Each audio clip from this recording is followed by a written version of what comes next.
7 मई 2025 रात के 1 बजे और सिर्फ 30 मिनट का ऑपरेशन और पाकिस्तान में आतंकवादियों के 9 ठिकानों को इंडियन आर्म्ड फोर्सेस ने ठिकाने पर लगा दिया। ऑपरेशन सिंदूर पाकिस्तान के पहलगाम आतंकी हमले के बाद इंडिया का एक जबरदस्त और सक्सेसफुल रिटेलिएशन रहा। यह आर्मी और एयरफोर्स का कंबाइंड ऑपरेशन था जिसमें आर्मी के प्लानिंग और एयरफोर्स का जबरदस्त एग्जीक्यूशन था। चलो डिटेल से 3D एनिमेशन से इस ऑपरेशन को समझते हैं। यह है हमारे प्यारे भारत का नक्शा, लेकिन यदि इस मैप को ऊपर से देखें तो यह जो ग्रीन एरिया है इसको पाकिस्तान ने ऑक्यूपाई कर रखा है इलीगली, जिसकी वजह से इसको पाकिस्तान ऑक्यूपाइड जम्मू कश्मीर बोलते हैं। और इस एरिया में पाकिस्तान ने आतंकवादियों के खूब सारे अड्डे बना रखे हैं जहां पर उनकी ट्रेनिंग चलती है।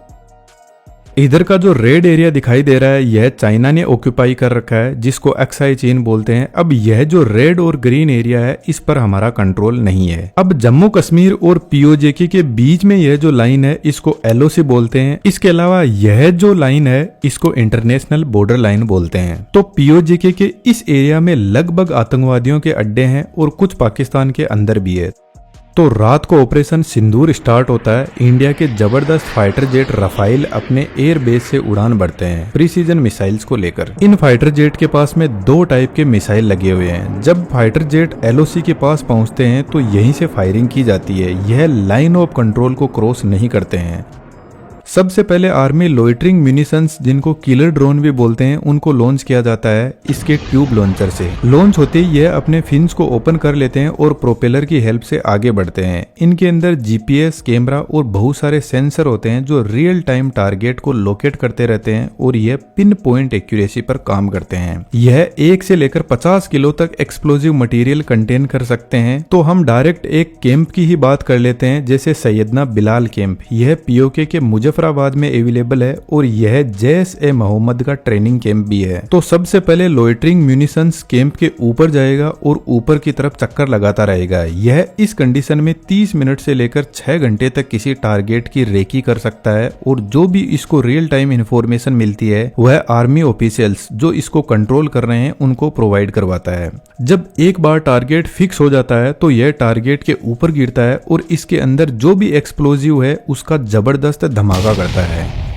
तो लोइटरिंग म्यूनिशंस सुसाइड ड्रोन होते हैं जो टारगेट को डिस्ट्रॉय करके खुद भी खत्म हो जाते हैं। यह छोटे टारगेट को खत्म करने के काम आते हैं। अब हमारे पास में सिर्फ 1-2 कैंप की ही कंफर्म इन्फॉर्मेशन है कि किस कैंप को ड्रोन से उड़ाया गया और किसको मिसाइल से उड़ाया गया। लेकिन सवाई नाला कैंप जो मुजफ्फराबाद में एलओसी से 30 किलोमीटर दूर है, यह वह जगह है जहां से सोनमर्ग, गुलमर्ग और रिसेंटली पहलगाम हमले के आतंकवादियों को ट्रेन किया गया था। और इसके लिए शायद रफाइल हैमर मिसाइल लॉन्च करता है जो एक मीडियम रेंज मिसाइल है जिसकी रेंज 70 किलोमीटर तक है, जो छोटे टारगेट को हिट करने के काम आती है। यह एक सबसोनिक मिसाइल है जिसकी स्पीड 1000 किलोमीटर पर आवर है, जो एयर से सरफेस टारगेट के काम आती है। और यह 125 से 250 केजी तक हेवी एक्सप्लोजिव मटेरियल कंटेन कर सकती है। इसके फ्रंट हेड में आईएनएस और जीपीएस जैसे सेंसर लगे रहते हैं जो टारगेट को ट्रैक करते रहते हैं। और कंट्रोल बोर्ड जो इन सेंसर्स के पीछे लगा रहता है वह सेंसर से डेटा लेके इंस्ट्रक्शन देता रहता है। इसके बीच के पोर्शन में वॉर हेड होता है जो फाइनल एक्सप्लोजन करता है और लास्ट में इसका रॉकेट फ्यूल होता है जो मिसाइल को आगे की तरफ बढ़ाता है। इसके अलावा मिसाइल को गाइड करने के लिए यहाँ पर फिन्स भी लगे रहते हैं। तो जैसे ही यह सवाई नाला कैंप के पास में पहुंचती है तो आगे लगा इम्पैक्ट सेंसर किसी भी चीज से टकराएगा तो यह एक्टिवेट होगा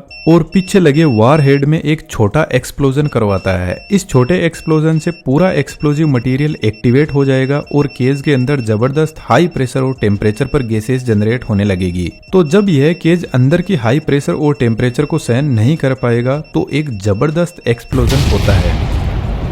सेम इसी तरीके से कोटली जो पीओजेके के अंदर ही अवेलेबल है, वहां पर भी 2 आतंकवादियों के कैंप और उड़ाए जाते हैं। और अमरनाथ यात्रा में तीर्थ यात्रियों पर बस पर हमला करने वाले जो आतंकवादी थे उनकी ट्रेनिंग गुलपुर कैंप से ही हुई थी। इसके बाद में बरनाला कैंप जो फिर से पीओजेके के बिम्बर में स्थित है, इसको भी उड़ाया गया। अब यह जो 5 कैंप है पीओजेके में थे, लेकिन हमारी आर्म्ड फोर्स इससे भी आगे बढ़ी क्योंकि हमें एक बहुत पुराना बदला लेना था और गुस्सा बहुत ज्यादा था। 2008 1960 का मुंबई हमला। और इसके आतंकवादियों को उड़ाने के लिए हमारी फोर्सेस ने इंटरनेशनल बॉर्डर के पार भी हमला किया, मरकज ताइबा कैंप, जो 12 से 18 किलोमीटर दूर है इंटरनेशनल बॉर्डर से। और यह लश्कर ताइबा का ट्रेनिंग कैंप भी है, जिसमें अजमल कसाब और डेविड हेडली, जो दोनों मुंबई हमले के मास्टरमाइंड थे, इनकी ट्रेनिंग इसी कैंप से हुई थी। तो इस कैंप को उड़ाने के लिए इंडियन एयर स्पेस में रहते हुए राफेल एक पावरफुल मिसाइल लॉन्च करता है, स्कैल्प। यह एक लॉन्ग रेंज क्रूज मिसाइल है, जिसकी रेंज 300 से 550 किलोमीटर तक है और इसके वॉरहेड की क्षमता 450 केजी तक है। इसमें भी INS, GPS और DSM जैसे सेंसर लगे रहते हैं, जो एक्चुअल में एक कैमरा होता है जो खुद डिजिटल सीन को मैच करके देखता है कि सही डायरेक्शन में मिसाइल चल रही है या नहीं।